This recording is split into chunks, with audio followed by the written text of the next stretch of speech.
Hello दोस्तों, स्वागत है आप सभी का मेरे यूट्यूब चैनल पार्थ स्टडी पर। और आज के इस लेक्चर में हम पढ़ने वाले हैं मगध साम्राज्य का उत्कर्ष या मगध साम्राज्य का उद्भव। दोस्तों, महाजनपद काल में हम 16 महाजनपदों का विस्तार पढ़ते हैं, जिनके बारे में हमें जानकारी बौद्ध ग्रंथ अंगुत्तर निकाय व जैन ग्रंथ भगवती सूत्र से मिलती है।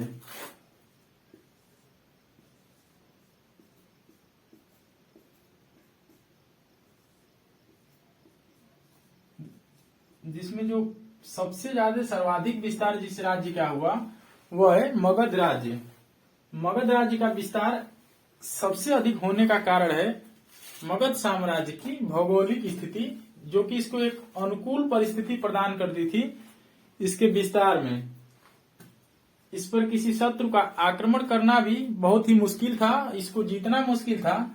और इसके विस्तार के लिए जो नदियां थी वो इसके विस्तार में एक बहुत ही महत्वपूर्ण भूमिका निभाती हैं। तो दोस्तों, पढ़ते हैं सबसे पहले जो मगध साम्राज्य है, मगध साम्राज्य की भौगोलिक परिस्थिति को हम समझते हैं।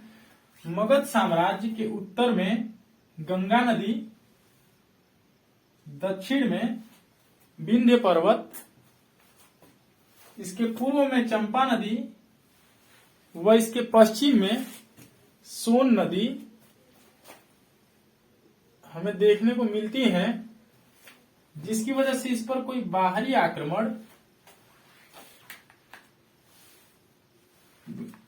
आक्रमण होने से अब बिल्कुल ही सुरक्षित था, जिससे मगध साम्राज्य पर किसी बाहरी साम्राज्य का आक्रमण या किसी बाहरी राजवंश का आक्रमण होना काफी मुश्किल था, जिससे इस पर आक्रमण करके इसको जीतना बहुत ही मुश्किल था किसी अन्य राजवंश के लिए। उसके बाद हम पढ़ते हैं मगध साम्राज्य की 2 राजधानियां अस्तित्व में आती हैं। प्रथम राजधानी राजगिरी या राजगीर। प्रथम राजधानी है राजगिरी। कुछ समय तक राजधानी राजगिरी थी। उसके बाद कुछ समय तक राजधानी पाटलिपुत्र या आधुनिक पटना थी। इसकी दोनों राजधानियां भी भौगोलिक रूप से काफी सुरक्षित थीं। प्रथम राजगिरी जो है, राजगिरी के उत्तर में जब हम देखते हैं, राजगिरी के उत्तर में हमें वृषभ पहाड़ी, इसके पश्चिम में हमें व्यवहार पहाड़ी व इसके पूर्व में हमें वराह पहाड़ी देखने को मिलती है, जिससे यह काफी सुरक्षित थी। और इसके दक्षिण में ऋषिगिरी पहाड़ी। ये चारों तरफ से, जो इसकी राजधानी राजगिरी है, यह चारों तरफ से पहाड़ियों से सुरक्षित थी, जिससे कोई भी शत्रु इस पर आसानी से आक्रमण करके इसको जीत नहीं सकता था।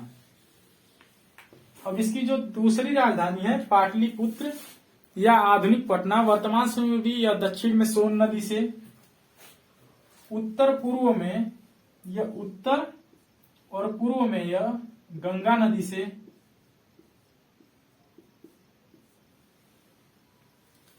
वो पश्चिम में यह गंडक नदी से घिरी हुई है। वर्तमान में अगर आज पटना को देखें तो पटना भी आज उत्तर पूर्व में गंगा नदी, दक्षिण में सोन नदी,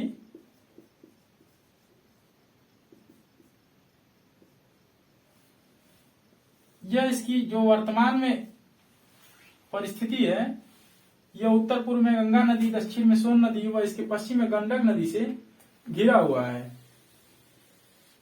उस समय में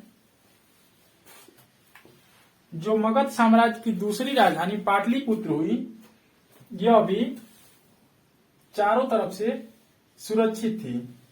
अब मगध साम्राज्य में हमें क्रमशः 3 राजवंशों का उद्भव मिलता है। हर्यक वंश फर्स्ट है, दूसरा है आपका शिशुनाग वंश व तीसरा राजवंश है नंद वंश।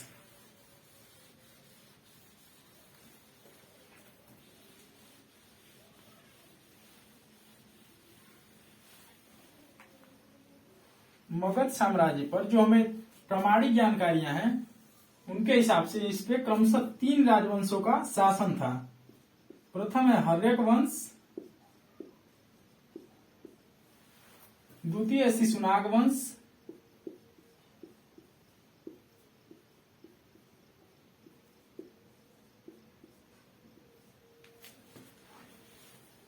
व तृतीय है नंद वंश, जिसका संस्थापक महापद्मानंद था। और इसी वंश के ही एक शासक घनानंद से चंद्रगुप्त मौर्य की लड़ाई हुई थी, जिससे चंद्रगुप्त मौर्य ने उसको युद्ध में पराजित करके एक नए राजवंश नंद वंश की स्थापना मगध पर की थी। इसको हम पढ़ते हैं। इससे पहले हम थोड़ा पढ़ेंगे कि मगध का जो सबसे प्राचीन राजवंश था, जिसका संस्थापक बृहद्रथ को बताया जाता है, उसका कोई विस्तृत विवरण उपलब्ध नहीं है, जिसकी वजह से हर्यक वंश से ही हम इतिहास का आरंभ मानते हैं मगध साम्राज्य में। परंतु जब आपसे परीक्षा में यह प्रश्न करता है कि मगध का सबसे प्राचीन राजवंश कौन था, तो हम बृहद्रथ वंश ही मानते हैं। मगध का सबसे प्राचीन राजवंश यह था बृहद्रथ राजवंश। बृहद्रथ राजवंश जिसका संस्थापक था बृहद्रथ, और बृहद्रथ का जो पुत्र था वह था जरासंध।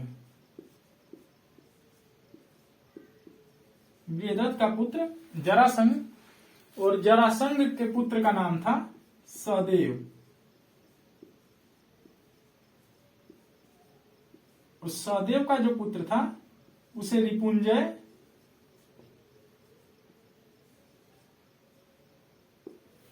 कहते हैं। इसका नाम, ये जो मगध पे सबसे प्राचीन वंश का शासन था वह था बृहद्रथ राजवंश का, परंतु इसका कोई विस्तृत विवरण न मिलने के कारण इसके बारे में बहुत ही ज्यादा अध्ययन करना ये मुश्किल हो गया है। इसके बारे में बहुत ही ज्यादा हमें विस्तृत जानकारी प्राप्त नहीं हो पाई है।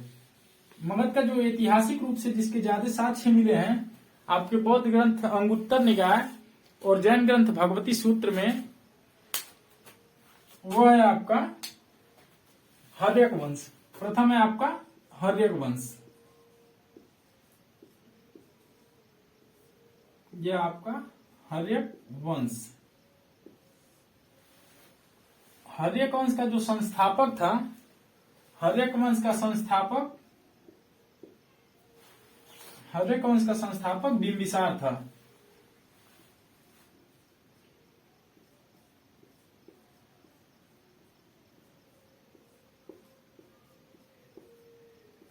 यह मगध की गद्दी पर 544 ईसा पूर्व में बैठा। इसके पुत्र का नाम था अजातशत्रु। थोड़ा पहले हम बिंबिसार के बारे में पढ़ लेते हैं, इसके बाद हम पढ़ेंगे अजातशत्रु के बारे में। बिंबिसार ने अपने साम्राज्य विस्तार के लिए बहुत सारी नीतियां अपनाई। इसने वैवाहिक संबंध स्थापित किए, राजाओं को पराजित किया। इसने बिंबिसार ने अंग राज्य जो कि महाजनपद काल में 16 महाजनपदों में एक राज्य था, इसने अंग राज्य के शासक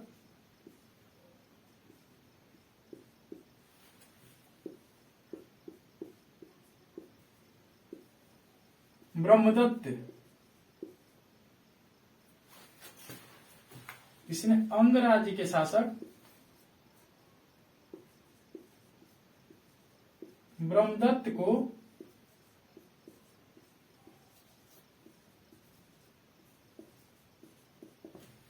युद्ध में पराजित करके,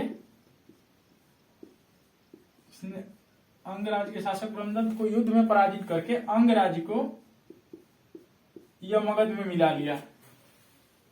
अंगराज्य को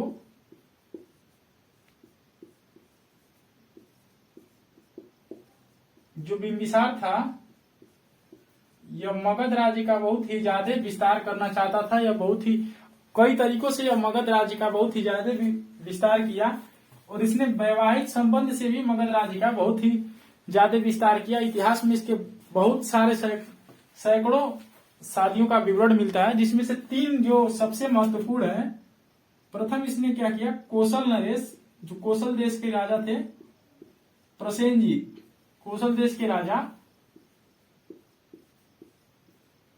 प्रसेनजीत, इनकी बहन महाकोसला, इसने कोसल देश के राजा प्रसेनजीत की बहन महाकोसला से विवाह कर लिया।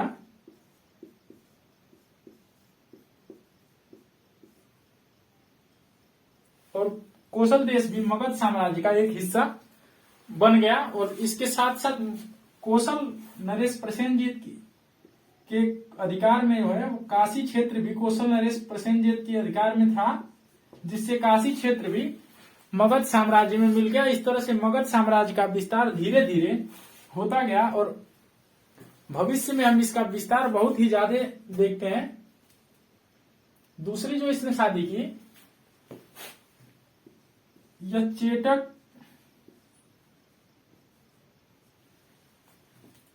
चेटक नरेश की पुत्री चेलना, चेटक नरेश की पुत्री चेलना से इसने शादी की। और तीसरी शादी इसने मध्य देश की राजधानी क्षेमा, मध्य देश जिसकी आधुनिक पंजाब से तुलना की जाती है, इसने मध्य देश की राजधानी, मध्य देश की राजकुमारी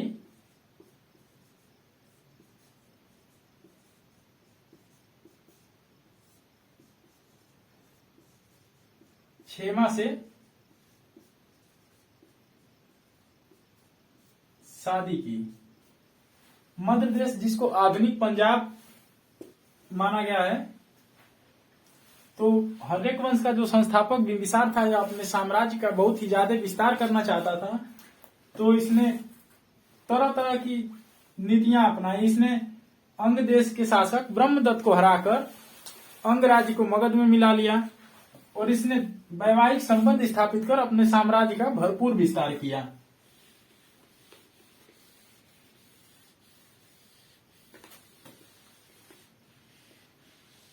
एक और साम्राज्य जिस पर यह कई बार आक्रमण करने का प्रयास किया, परंतु इसका आक्रमण विफल रहा, जिस पर कई बार इसने आक्रमण किया, वह था वैशाली। वैशाली साम्राज्य पर बिंबिसार ने बहुत सारे आक्रमण किए, परंतु यह उसको पराजित करने में असफल रहा। एक और साम्राज्य जो कि अवंती, जिसको आप आधुनिक उज्जैन,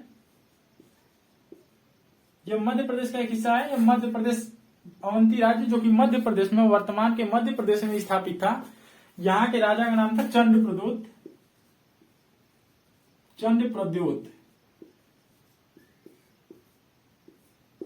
ये जब पांडु रोग से ग्रसित था, पांडु रोग, या वर्तमान समय इसे हम पीलिया रोग से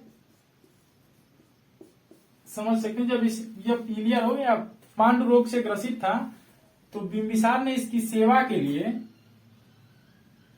अपने राज्यवैद्य जीवक जो कि बिंबिसार का राज्यवैद्य था, फैमिली डॉक्टर, को इसने अवंती नरेश चंद्रप्रद्योत की सेवा करने के लिए भेजा।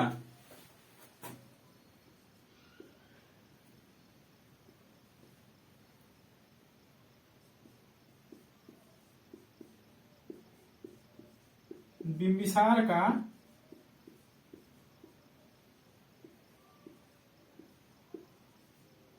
राज्यवैद्य जीवक था, जिसको इसने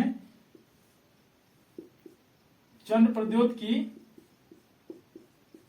सेवा के लिए भेजा, जिससे इसके उपचार के बाद चंद्रप्रद्योत पूरी तरह से सही हो गया। और अवंती राज्य को भी इसने मैत्री संबंध की सहायता से, मैत्री संबंध की राह पर इसने अवंती राज्य को भी मगध साम्राज्य का एक हिस्सा बना लिया।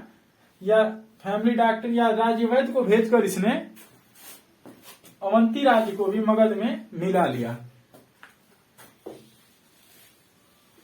अब इसकी मृत्यु कैसे हुई? इसकी मृत्यु 493 ईसा पूर्व में, 493 ईसा पूर्व में इसके ही पुत्र अजात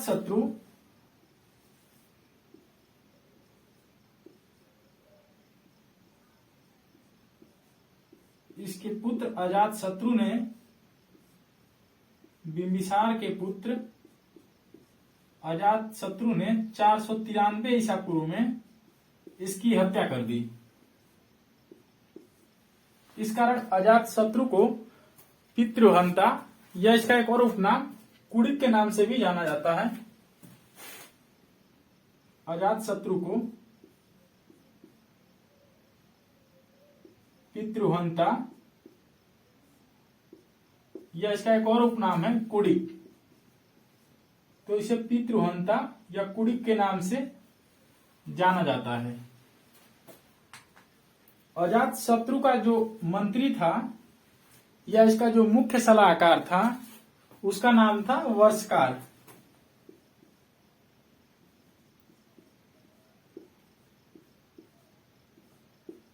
यह अजात शत्रु का सुयोग्य मंत्री या सलाहकार था।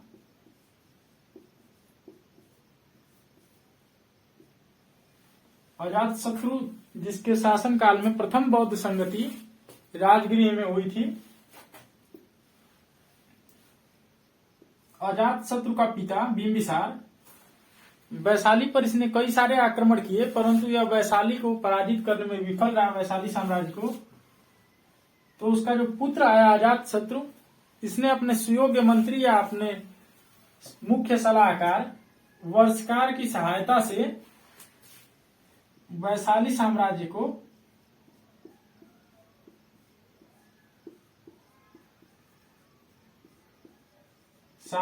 पराजित कर दिया।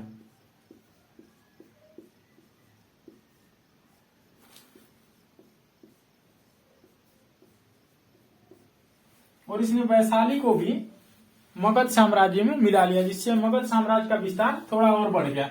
आप समझ सकते हैं मगध साम्राज्य का विस्तार ऐसे धीरे धीरे होता जा रहा है। मगध साम्राज्य धीरे धीरे अपने पड़ोसी राज्यों को जीतते हुए मगध साम्राज्य का विस्तार बहुत ही ज्यादा मिलता है हमें। नंद वंश के समय तक मगध बहुत ही एक विस्तृत साम्राज्य बन चुका था।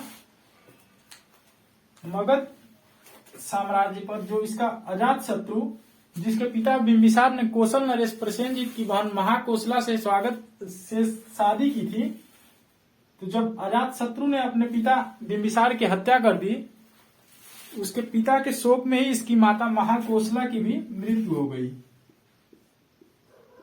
महाकोशला अपने पति की मृत्यु को सहन नहीं कर पाई और इसकी भी मृत्यु हो गई। उसके बाद जो प्रसेनजीत थे, कौशल देश के राजा, उनका युद्ध हुआ अजात शत्रु के साथ।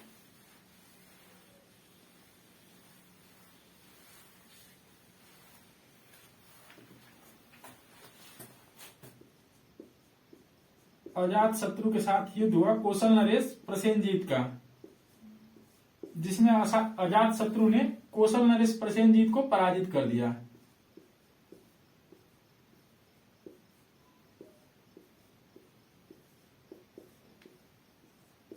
अजात शत्रु ने कौशल नरेश प्रसेनजीत को पराजित किया और प्रसेनजीत की पुत्री वाजीरा, प्रसेनजीत की जो पुत्री थी उसका नाम था वाजीरा, प्रसेनजीत की पुत्री से अजात शत्रु ने शादी कर ली। तो एक बार पुनः अजात शत्रु ने कौशल साम्राज्य को पराजित करके मगध साम्राज्य का हिस्सा बना लिया और इसकी कौशल नरेश प्रसेनजीत की पुत्री वाजीरा से इसने वैवाहिक संबंध स्थापित कर कौशल साम्राज्य को इसने पुनः मगध साम्राज्य में मिला लिया। अजात शत्रु के शासनकाल में ही प्रथम बौद्ध संगति हुई थी राजगृह में, जिससे अंदाजा लगाया जाता है कि यह बौद्ध धर्म का अनुयायी था। यह बौद्ध धर्म का अनुयायी था।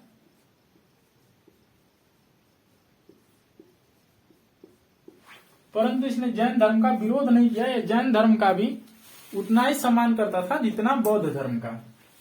उसके बाद अजात शत्रु का जो पुत्र हुआ उदयन,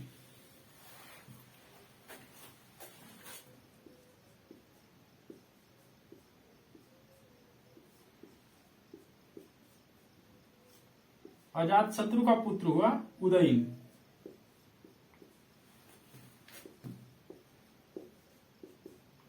इसने भी सत्ता के लालच में अपने पिता अजात शत्रु की हत्या कर दी। इसमें लगातार 2 वंशों तक पुत्र द्वारा अपने पिता की हत्या करने के कारण इस राजवंश को पितृहत्ता राजवंश भी कहा जाता है। कई एग्जाम्स में आता है कि पितृहंता राजवंश किसे कहते हैं, तो पितृहंता राजवंश हर्यक राजवंश को कहते हैं। हर्यक राजवंश में लगातार 2 पीढ़ियों तक पुत्रों द्वारा अपने पिता की हत्या करने के कारण इसे पितृहंता राजवंश भी कहा जाता है। अजात शत्रु का पुत्र उदयन, जिसने अपने पिता अजात शत्रु की हत्या कर दी, और यह 461 ईसा पूर्व में मगध की गद्दी पर बैठा। उदयन अपनी राजधानी को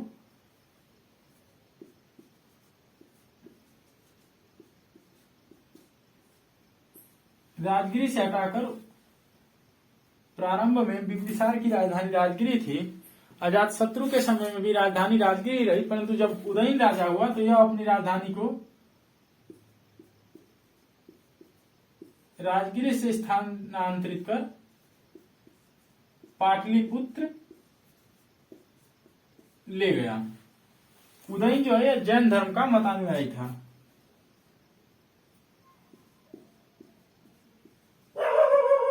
जैन धर्म का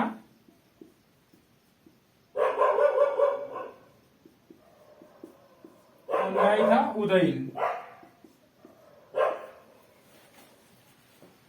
तो उदयन का जो पुत्र था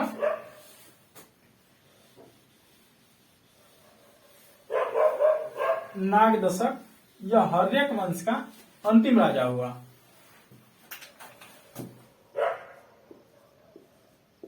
उदयन का पुत्र हुआ नागदशक, जो कि हर्यक वंश का अंतिम राजा था।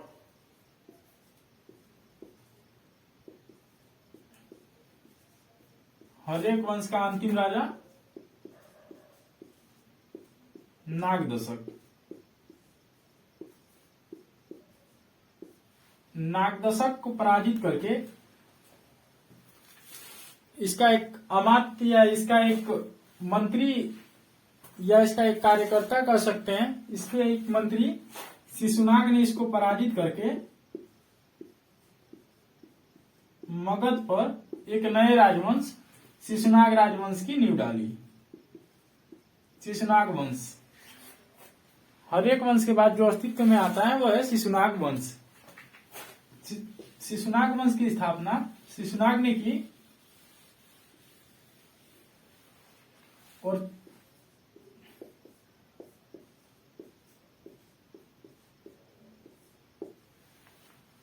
शिशुनाग 412 ईसा पूर्व में मगध की गद्दी पर बैठा। शिशुनाग का जो पुत्र था, शिशुनाग के पुत्र का नाम कालाशोक।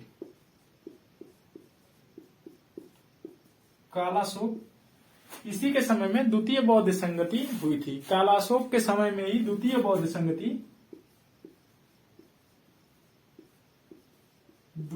संगति कालाशोक के समय में वैशाली में हुई थी।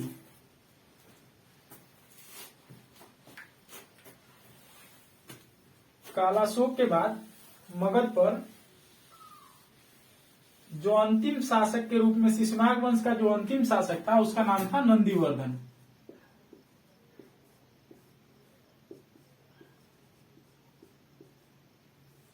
नंदीवर्धन यह शिशुनाग वंश का अंतिम शासक था। शिशुनाग वंश का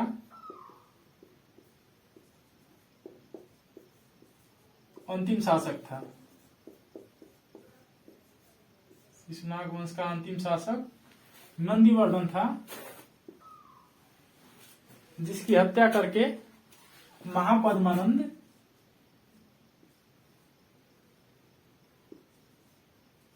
पुराणों में जिसे एक शूद्र बताया गया है,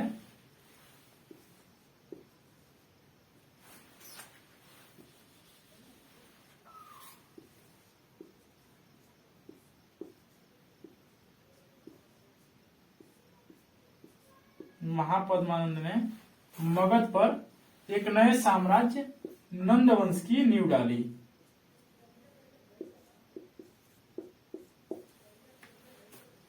महापद्मानंद ने मगध का बहुत ही विस्तार किया। महापद्मानंद नंद वंश का प्रथम राजा या नंद वंश का संस्थापक जो था वह था महापद्मानंद, और नंद वंश का जो अंतिम सम्राट था या अंतिम शासक था वह था घनानंद। घनानंद वही शासक है जिसको चंद्रगुप्त मौर्य ने युद्ध चाणक्य की सहायता से युद्ध में पराजित करके एक नए राजवंश मौर्य वंश की स्थापना की थी। घनानंद यह सिकंदर का समकालीन था।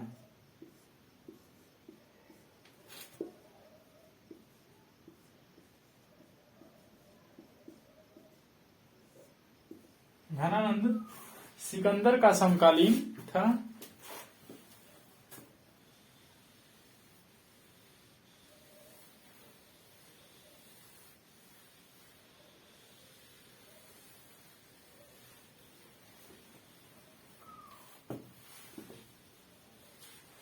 घनानंद को पराजित करके चंद्रगुप्त मौर्य ने मौर्य वंश की नींव डाली। चंद्रगुप्त मौर्य ने, और घनानंद के समय में ही सिकंदर का भारत आगमन हुआ था। इसको हम नेक्स्ट लेक्चर में पढ़ेंगे। ब्यास नदी को सिकंदर की सेना ने पार करने से मना कर दिया और वहां से वो वापस लौटने लगा। वापस लौटते समय बेबीलोन यानी आधुनिक बगदाद में सिकंदर की मृत्यु हो गई। तो सिकंदर के साम्राज्य के बारे में हम इसके बाद नेक्स्ट लेक्चर में पढ़ेंगे। अगर वीडियो आपको अच्छा लगा हो तो वीडियो को आप लाइक कर लीजिएगा, चैनल को सब्सक्राइब कर लीजिएगा और बेल आइकन को प्रेस कर लीजिएगा, जिससे कि आपको आने वाली वीडियो का नोटिफिकेशन मिल सके। सो के दोस्तों, मिलते हैं नेक्स्ट वीडियो में।